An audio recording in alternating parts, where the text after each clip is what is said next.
Hello, YouTube.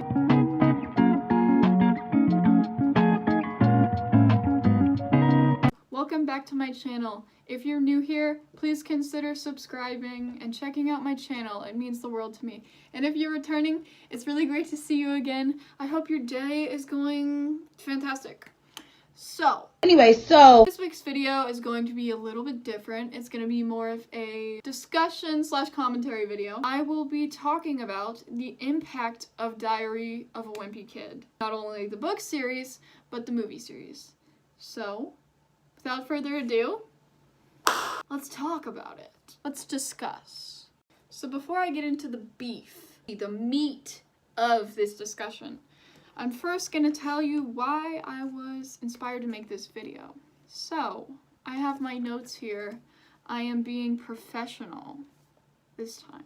Are you sure about that? So my main inspiration behind this was TikTok. And that's the inspiration for a lot of things lately. So, my first instance was the giant Rodrick fandom that is on TikTok. I did not realize that it was so big and that so many people had a crush on Rodrick. I'm not trying to get copyrighted, so I'm just gonna say that Rodrick is very attractive in this video. And Rodrick is also known as the original skinny indie white boy. Skinny indie white boy. So that's why he's so popular on TikTok. It makes sense now why that is so many people's type. Because the base for it all is Rodrick Heffley. Another thing on TikTok was the Black Lives Matter movement. It's not just on TikTok. It is a much larger thing that is still occurring, that still has petitions that you can sign. Links in the description box below. And within this movement, a figure representing equality, Manny Heffley, came to the forefront. And the Manny will not be televised movement came forth to not only change our national anthem, but change our flag to black and yellow. The national anthem being the smash hit Black and Yellow. The Manny will not be televised. Look how mad he is. He's tired of police brutality. That's where this stems from, in actuality. So I set off on a journey to rewatch the movie series, while simultaneously forcing my mom to join in. And this is what I have come up with. This video is going to be split into 3 parts. So if you're not interested in the book series, I will put timestamps in the description and you can skip straight to the movies. So let's hop right into it. Part 1 is going to be the book series. Part 2 is going to be addressing the Holy Trilogy. And part 3 is going to be addressing the Diary of a Wimpy Kid, The Long Haul, the movie that sparked so much anger in fans, the movie that started #NotMyRodrick. I actually watched it. Yes I did. So stay tuned for that. So without further ado, let's go ahead and start. So first things first, I'm the realist. No. First things first, I'm the realist. I'm kidding. First thing we're going to be discussing today is the book series. Actually, you know what? I'm going to go get my book. You know what? No, I am gonna leave.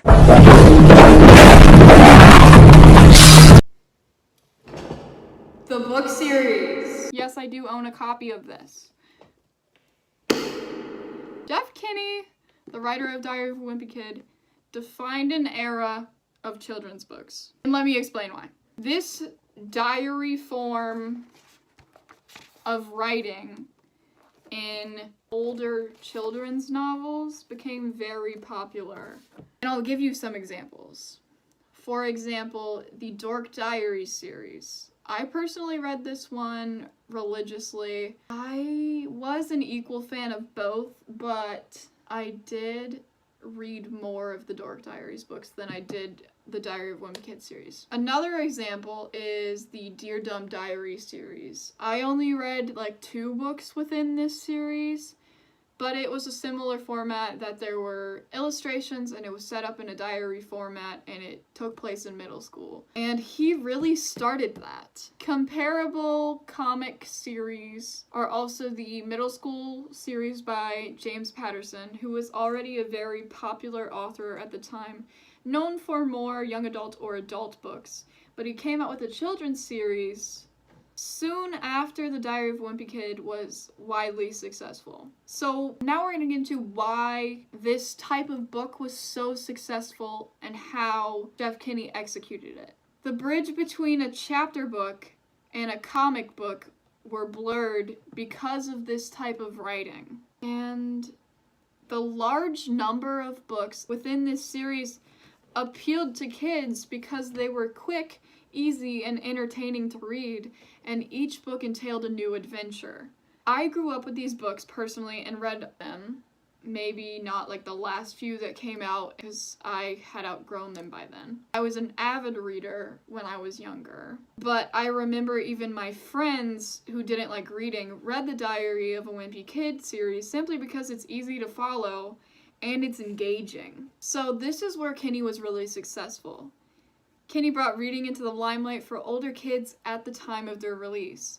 By the time I got to them, there were already 4 books out. He started production back in 2007, and I loved a good book series I could attach myself to. The combination of all of these things made it entirely successful, and in the age where parents were encouraging and schools were encouraging kids to get back to reading because the internet was coming to the forefront in like 2007 and they thought their kids were spending too much time online. They wanted their kids to go back to reading. And this book did that. It was so largely successful that it grew kids' love for reading in a time where the internet was the primary mode of entertainment for children. So now I'm going to talk about the Holy Trilogy. First, of course, starting with the original Diary of a Wimpy Kid, produced in 2010. I was 7 or 8 when it first came out, but I didn't end up watching it until I was 9 or 10, which I believe was the targeted audience from 9 to like 13, 14 years old. That was the targeted audience of this film and of course of the book series. So I want to get into how this movie and the other 2 movies shaped an entire era. Pop culture obviously shapes a lot of things, and this movie series, this first movie in particular, a lot came from it. I remember the one-strap backpack being cool. You just put one strap on and leave the other one off. I did that for so long, and it's probably why I have back problems now. So thank you, Greg Heffley, for that. Also, calling it hanging out instead of going to play with your friends was a big thing. Like, if you said playing still, then you weren't cool. Also, this movie is the reason I joined Safety Patrol in 5th grade, and the most vivid memory I have of when this movie came out was the cheese touch. So, if you've seen it, and I assume you have because you clicked on this video, you know about the cheese touch. It's a piece of cheese that was left on the basketball court that started rotting, and if you touched it, you would have the cheese touch and no one would talk to you or come near you. Cheese touch! Why can't we have the cheese touch? We would play the cheese touch, right? And we would pass the cheese touch on. And the only way to not get the cheese touch was to keep your fingers crossed. Both hands, fingers crossed. And I remember keeping my fingers crossed for hours while I was in school just so that I wouldn't get the cheese touch. These kids were very morbid. I don't know why that was a thing. My fingers hurt from crossing them so much. So now I'm gonna talk a little bit about the casting in this movie. Every single role was casted perfectly, which is why later I'm going to talk about how the fourth movie failed due to the casting change. But Zachary Gordon as Greg, Robert Caprone as Riley, Devin Bostick as Rodrick, Grayson Russell as Fregley. Genius. Also the parents, Rachel Harris, Steve Zahn. I personally love the dad's performance the entire movie series. He just pulls it off so well, and his like facial expressions are just so iconic. I think he portrayed Greg's dad really well. I could go on and on about how great the casting is, but I need to move on because I don't want this video to be an hour long. You're pushing your luck there. You really are. Next, we're going to talk about the soundtrack. I usually rate the soundtrack in addition to, or, you know, as part of the rating. If you guys ever want to see me talk about my film journal or do a flip through, make sure to comment down below if you want that. But the soundtrack to this movie is fantastic. The original score is so fitting, and it has like a curious kiddie element, and it's upbeat. It's really good. I remember the songs from the original score, which is saying a lot. That makes the original score iconic. Because original scores that you remember the original scores to like Star Wars and Harry Potter. You don't remember original scores to everything. Shapiro did a fantastic job choosing songs for this movie, including oldies like Super Freak and Total Eclipse of the Heart.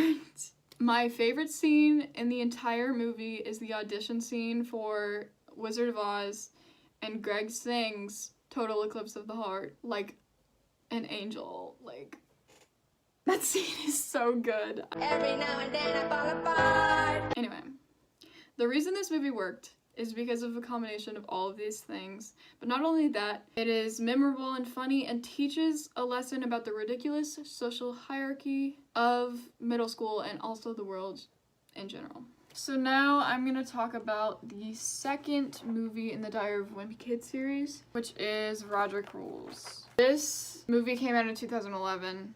I personally believe that it's the most underrated. It's not my personal favorite. I think that would have to be number one still. But this is the one I watched the least. So when I rewatched it, I did remember a lot of stuff, but not everything. So I'm going to talk about some of the scenes in this movie that make it successful.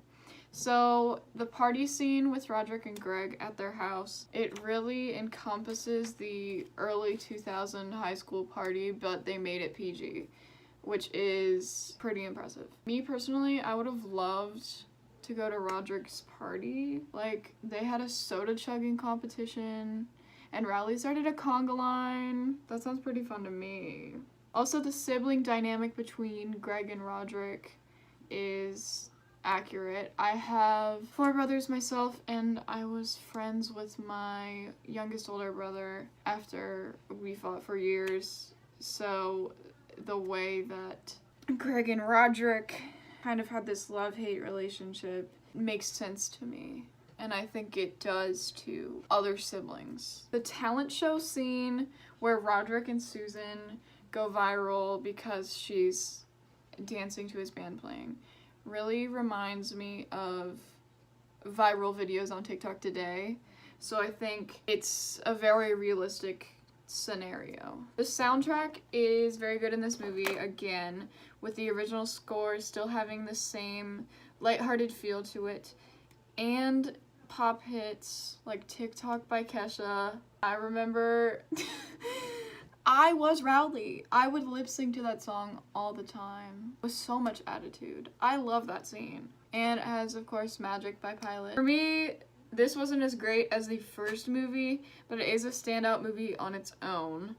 It delves into Rodrick's character backstory and emotions towards Greg, and Devin Bostick finally got the movie he deserved. The animation is much better than the first movie, which I picked up on, which is mostly due to a higher budget because of the first movie's success. By this point, the Diary of a Wimpy Kid franchise was huge, so a third movie was in order. Which leads me to the next movie, which is Dog Days, which came out in 2012. This movie is the closest to my own middle school experience. Greg's crush on Holly leaves him insecure, which I think we've all been through. When you have a crush on someone, you start acting different and you dress to impress them, much like Greg is doing by lying about being a country club member.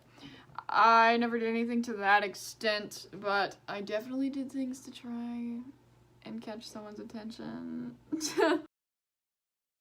Again, Greg gets tangled in his own web of lies, which is who his character is really. So that's nothing new. But then it works out in the end. As always, this movie is more of a father-son bonding movie, which I personally enjoy. The summer setting of this movie is executed well, and it's a funny movie overall. The soundtrack has the same amount of character as the first and the second movie, particularly the scene with Rodrick singing Baby by Justin Bieber at Holly's older sister's party. I love that scene. I cannot express to you how much I love that scene. It lives on in my mind at all times and is constantly playing. I'm also not entirely sure, but I think this movie is where the spelling sweetie as sweaty meme comes from. I think that's where the meme originates from. I could be wrong. Personally, I enjoyed this movie more than Rodrick Rules. And I know that a lot of people's favorite movie is Rodrick Rules, but I was never drawn to it as much as the first and the third movie. This ended the Diary of a Wimpy Kid series, and we were happy with the ending because the actors were getting too old to play middle schoolers, and it ended on a hopeful note with Holly and Greg. Or so we thought. Now, this is gonna be part 3. The disgrace of a movie that is The Long Haul. This movie came out in 2017, which is 5 years after the previous movie. I don't count this as a continuation of the series, but as a spin-off or a remake at most. They got a completely new cast and skipped to the 9th book in the series, which I'll talk about later. Shortly after release was announced, Diary of a Wimpy Kid stans took to Twitter and got #NotMyRodrick trending. And fans were very angry with this reboot. Devin Bostick actually expressed his thoughts on this movie, which I will insert a clip of here. Cast. Here we are. Whoa.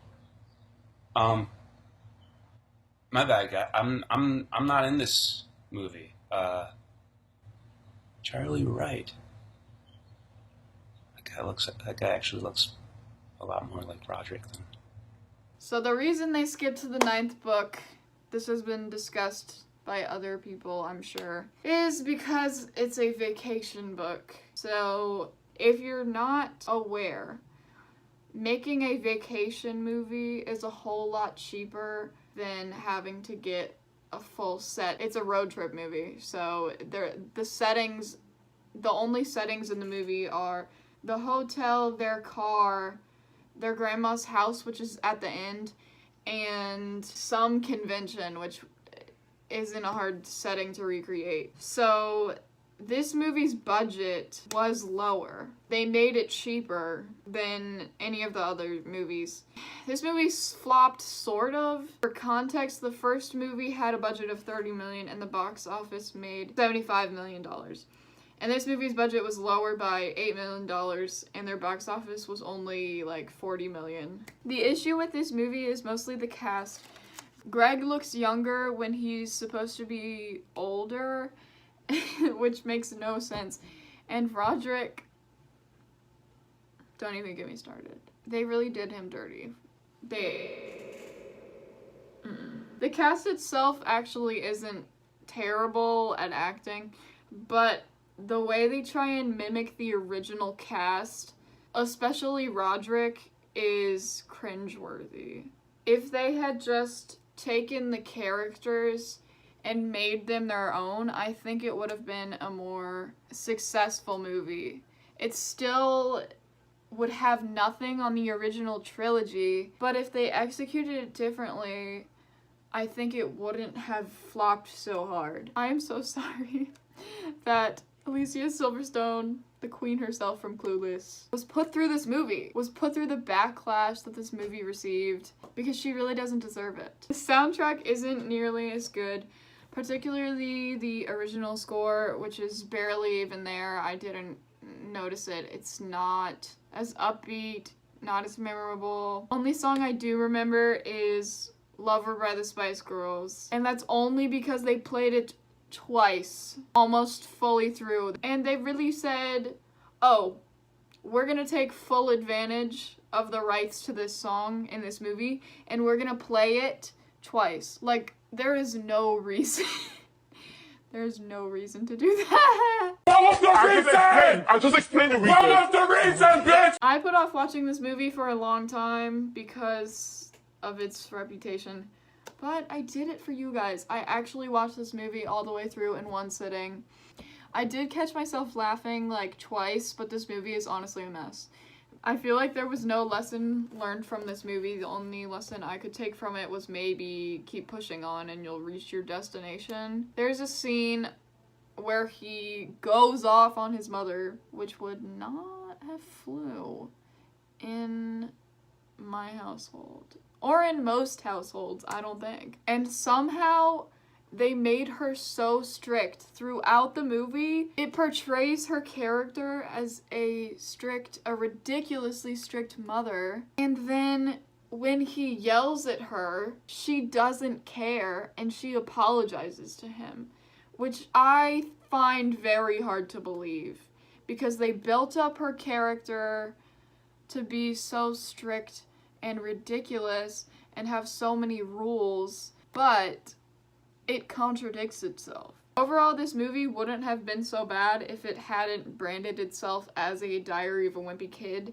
movie. If it didn't have a reputation to uphold, it would have just been an average kids movie.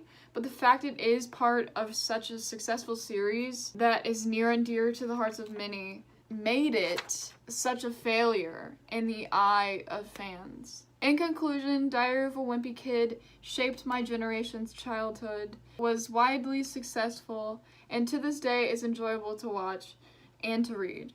Kudos to Jeff Kinney for creating this series. I cannot thank him enough, honestly. And I will never quite know the vast impact it has had on me. Anyway, that concludes this video. Thank you guys so much for watching. If you enjoyed this commentary, please make sure you comment down below if you would like to see more. Make sure to like, comment, and subscribe. I upload videos every single week. I will see you guys next week. Hey, what's your